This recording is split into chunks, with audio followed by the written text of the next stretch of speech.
Imagine being able to win battles without even fighting. What if you could outthink your opponent before the war even begins? Over 2,500 years ago, a Chinese general and strategist named Sun Tzu wrote a masterpiece on warfare and strategy, The Art of War. But here's the twist. His lessons aren't just for the battlefield. They apply to business, relationships, and everyday challenges. Today, we're diving deep into this timeless guide to victory. Stay with me till the end, because this book will change how you think about competition and success. Chapter 1. Laying Plans. Sun Tzu begins by emphasizing the supreme importance of war in a nation's affairs. He states that war is a vital decision, one that determines the survival or destruction of a state, and thus, it must never be undertaken lightly. Instead, thorough planning, analysis, and foresight are required before engaging in any form of conflict. The foundation of successful warfare, or any strategic endeavor, relies on understanding and evaluating 5 fundamental factors. 1. The moral law. This refers to the unity between the ruler and the people. When the people trust their leader and believe in the cause, they will follow him through hardships and challenges. A strong moral law ensures that soldiers fight not out of obligation, but from conviction. Example: think of a business with a visionary leader who inspires employees with a shared mission. Companies like Tesla thrive because employees and customers believe in the vision of sustainable energy. 2. Heaven. This factor represents natural conditions beyond human control, such as weather, time of year, and seasonal changes. A wise general takes these into account and uses them to his advantage. Example: in history, D-Day was planned with precise attention to tides and weather conditions, ensuring a successful invasion. 3. Earth. The physical terrain, distances, and strategic locations play a crucial role in victory. Commanders must understand the lay of the land and position themselves accordingly. Example: in business, choosing the right market or location for expansion can determine success. Amazon's warehouses are strategically placed for fast delivery, giving them an edge over competitors. 4. The commander. A successful leader possesses wisdom, courage, discipline, and integrity. The competence of a leader often determines the outcome of a battle. Example: Steve Jobs revolutionized technology because of his visionary leadership, just as great generals lead armies to victory through their strategic brilliance. 5. Method and discipline. This encompasses the organization of resources, logistics, and chain of command. Without discipline, even a strong army can fall apart. Example: military units train rigorously to function efficiently under pressure, just as well-organized companies operate smoothly in crises. Sun Tzu advises that by analyzing these 5 factors, one can predict victory or defeat before engaging in battle. He stresses that warfare should never be based on emotion, but on cold, hard calculations. Planning and strategic assessment are what separate winners from losers. Chapter 2. Waging War. Sun Tzu warns that war is costly and should be conducted swiftly to avoid draining a state's resources. A prolonged war exhausts not only an army, but also the economy, morale, and even political stability. Thus, the objective should always be to achieve victory in the shortest possible time with minimal expenditure. Key insights from this chapter include: efficiency in warfare. Prolonged wars lead to famine, unrest, and weakened states. Sun Tzu emphasizes speed, adaptability, and decisive action. Example: in business, a company that burns through its cash reserves before making profits is destined for failure. Startups must reach profitability quickly or secure enough funding to sustain growth. Resource management. The cost of war extends beyond weapons and soldiers. It includes food, transportation, and supplies. A general must consider how to sustain his army efficiently. Example: Amazon optimizes logistics to minimize delivery costs while maximizing efficiency. Capturing the enemy's resources. Instead of destroying everything, Sun Tzu advocates taking over enemy resources and using them for one's own benefit. This allows an army to sustain itself without excessive depletion. Example: In the business world, mergers and acquisitions are often more strategic than outright competition. Instead of crushing a competitor, acquiring their assets and talent strengthens a company. Psychological warfare, breaking the enemy's spirit and will to fight, is often more effective than physical battle. Example: in negotiation, a well-prepared party can psychologically dominate the opponent without needing aggressive tactics. Ultimately, Sun Tzu highlights that the best wars are those that are won before they are fought. Strategy and planning ensure that conflict remains short, decisive, and beneficial. Chapter 3: Attack by Stratagem. Sun Tzu proclaims that the supreme art of war is to subdue the enemy without fighting. The best victories are won through strategy, deception, and manipulation rather than brute force. Direct confrontation should always be the last resort. Key principles from this chapter include: 1. Winning without fighting. The most intelligent generals find ways to defeat their enemies without engaging in costly battles. This could be through diplomacy, alliances, deception, or internal disruption. Example: Apple's dominance in the smartphone industry isn't just due to product quality, but through brand loyalty, ecosystem lock-in, and strategic marketing, discouraging competitors from even entering certain markets. 2. Attacking alliances. Instead of fighting a strong enemy, weaken their support system by breaking their alliances and isolating them. Example: in global politics, economic sanctions weaken a country before military action is even considered. 3. Attacking strategy. If an enemy has a brilliant strategy, disrupt it before it can be executed. Force them into making mistakes. Example: in chess, forcing your opponent to abandon their strategy leads to easy victory. 4. Attacking the army. If necessary, engage the enemy's forces directly, but only when you have a clear advantage. Example: in business, companies wait for their competitors to be vulnerable before launching aggressive campaigns. 5. Attacking cities, last resort. Sun Tzu warns that besieging cities is the worst strategy because it leads to massive resource depletion and high casualties. Example: in corporate battles, price wars hurt both companies, making them a last resort. A wise leader focuses on winning with minimal conflict, outmaneuvering the enemy before battle even begins. Chapter 4: Tactical Dispositions. Sun Tzu shifts focus to positioning and defensive strategy. He states that while skillful warriors seek victory, truly great warriors make themselves undefeatable first. Key lessons include: defense first. A strong defense ensures survival. Once an opponent exhausts themselves trying to attack, you can strike decisively. Example: Warren Buffett's investment strategy involves avoiding risks and only making a move when the odds are overwhelmingly in his favor. Avoid unnecessary risks. Engaging in battle should only happen when success is assured. Recklessness leads to disaster. Example: smart investors don't jump into volatile markets without proper research. Forcing the enemy to make mistakes. The best generals manipulate opponents into poor decisions by controlling the battlefield. Example: in marketing, Apple often releases new products right before competitors, making them seem outdated. Fighting only when victory is certain. Sun Tzu emphasizes that a general should only fight battles that are already won through preparation and strategy. Example: in sports, a well-trained team dominates because they prepared better. By securing an invulnerable position and allowing the enemy to falter, victory becomes effortless. Chapter 5: Energy. Sun Tzu introduces the concept of direct and indirect methods in warfare.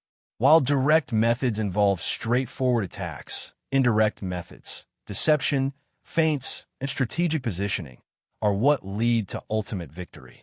The ability to combine both creates momentum and energy, ensuring that an army remains adaptable and powerful. Key principles from this chapter. 1. Controlling momentum. Sure, just as water naturally flows downhill, a skilled general directs the momentum of battle to overwhelm the enemy at the right moment. Example: in business, companies use marketing campaigns that gradually build anticipation before a product launch, ensuring a tidal wave of consumer interest when it finally releases. 2. Using chaos to your advantage. When the battlefield is unpredictable, the side that can remain composed and adaptable will always win. Those who can create confusion in their enemy while staying organized themselves hold the upper hand. Example: in sports, a boxer who feints and misleads the opponent forces them into bad positioning, making them vulnerable to a knockout punch. 3. The power of surprise. Surprise attacks could destabilize even the strongest enemy. Whether through timing, deception, or unexpected tactics, catching an opponent off guard gives a decisive advantage. Example: in chess, sacrificing a seemingly valuable piece can lure an opponent into a trap, leading to checkmate. 4. The endless combinations of strategy. Sun Tzu explains that while there are only 5 primary musical notes, their combinations are endless. Likewise, the core principles of warfare may be limited, but their applications are infinite. Example: in investing, while basic strategies like diversification and risk management exist, the ways to execute them vary widely depending on the market and economic conditions. A great strategist understands that success is not about brute strength, but about timing, adaptability, and using the enemy's weaknesses against them. Chapter 6. Weak Points and Strong. Sun Tzu teaches that the best way to win a battle is not to attack head-on, but to strike where the enemy is weakest. He emphasizes deception and maneuvering to gain the upper hand. Key lessons from this chapter. 1. Know where to strike. Every enemy has weaknesses, whether physical, mental, or strategic. A skilled commander finds these vulnerabilities and exploits them instead of wasting energy on direct attacks. Example: in marketing, companies identify underserved customer needs and create products that address those gaps, rather than competing head-on with dominant market leaders. 2. Appear strong where you are weak and weak where you are strong. Deception is a crucial element of warfare. Making an enemy believe you are vulnerable in one area can lure them into a trap. Example: in basketball, players use fake moves to mislead defenders, creating open opportunities to score. 3. Control the battlefield. A smart general forces the enemy to react instead of allowing them to dictate the pace of battle. Example: in negotiations, the side that sets the terms and forces the other party to adjust holds the advantage. 4. Be unpredictable. If your movements and attacks follow a pattern, your opponent will anticipate and counter them. A constantly changing strategy makes it impossible for the enemy to prepare. Example: in cybersecurity, companies regularly update security measures to prevent hackers from exploiting predictable weaknesses. The art of war is not about overpowering the enemy, but about maneuvering them into a position where they are forced to surrender. Chapter 7. Maneuvering. Sun Tzu discusses the importance of movement in warfare. Battles are not won by static defense. They are won through intelligent positioning, speed, and adaptability. Key takeaways from this chapter. 1. Speed and agility are critical. A slow-moving army is an easy target. The ability to strike quickly before the enemy can react gives a huge advantage. Example: in business, startups that rapidly adapt to market changes often outcompete larger, slower corporations. 2. Avoid exhaustion. A poorly planned march or battle can weaken an army before the fight even begins. Sun Tzu advises conserving strength and attacking when the enemy is at their weakest. Example: overworking employees in a company can lead to burnout, making them less productive in the long run. 3. Deception and movement. A general must never let the enemy know where the true attack will come from. Misdirection can lead the enemy into a false sense of security before striking where they least expect it. Example: in poker, players use bluffing to trick their opponents into making costly mistakes. 4. Avoid difficult terrain. Sun Tzu warns against leading an army into disadvantageous situations. Traps, rough terrain, and unfavorable positions should be avoided whenever possible. Example: A company expanding into an unfamiliar foreign market without proper research may face unexpected challenges that drain resources and lead to failure. A general who masters the art of movement can dictate the terms of engagement, ensuring that every battle happens on their terms. Chapter 8. Variation in Tactics. Sun Tzu warns against using the same strategy repeatedly. Even the best tactics will fail if they become predictable. Key principles from this chapter. 1. Every battle is unique. No two wars are fought under the exact same conditions. Leaders must be flexible and willing to change strategies based on the situation. Example: a company that sticks to an outdated business model will eventually be overtaken by more innovative competitors. 2. Recognize when to advance and when to retreat. Some battles are worth fighting, and others should be avoided altogether. Knowing the difference is key to long-term success. Example: a wise investor knows when to cut losses on a failing stock rather than holding onto it out of pride. 3. The danger of overconfidence. Victory in one battle does not guarantee future success. Becoming too comfortable leads to mistakes. Example: a sports team that underestimates its opponent after a big win often suffers an unexpected defeat. 4. Adapting to circumstances. Situations in war, business, and life are constantly shifting. The ability to adjust tactics in real time separates winners from losers. Example: Netflix started as a DVD rental company, but pivoted to streaming when the market changed, allowing it to dominate the entertainment industry.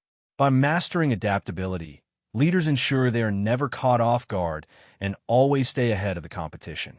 Chapter 9. The Army on the March. Sun Tzu emphasizes the importance of understanding terrain, the enemy's movements, and the morale of troops. A well-prepared leader anticipates threats and avoids unnecessary risks while positioning the army advantageously. Key lessons from this chapter. 1. Reading the terrain. Different types of landscapes affect military operations. Armies must navigate wisely to avoid being trapped or fatigued.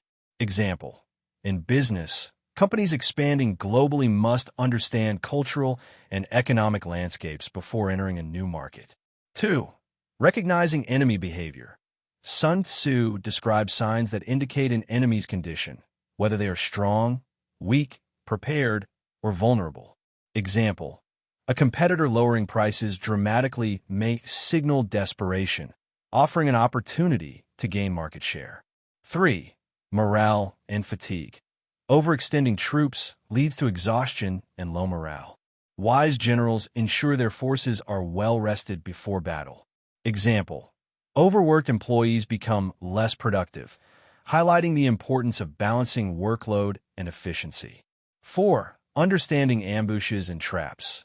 Sun Tzu warns against falling into enemy deception, stressing caution when things seem too easy. Example: a business deal that appears too good to be true might be a strategic trap by competitors. Chapter 10. Terrain. Sun Tzu categorizes different types of terrain and explains how each affects movement, strategy, and engagement in battle. A wise general adapts tactics based on environmental conditions. Key terrain types and strategies. 1. Accessible ground. Open fields allow easy movement but also exposure to attack. Example: a new business sector with low entry barriers attracts many competitors, increasing risk and competition. 2. Entangling ground. Terrain that is difficult to navigate and easy to get stuck in.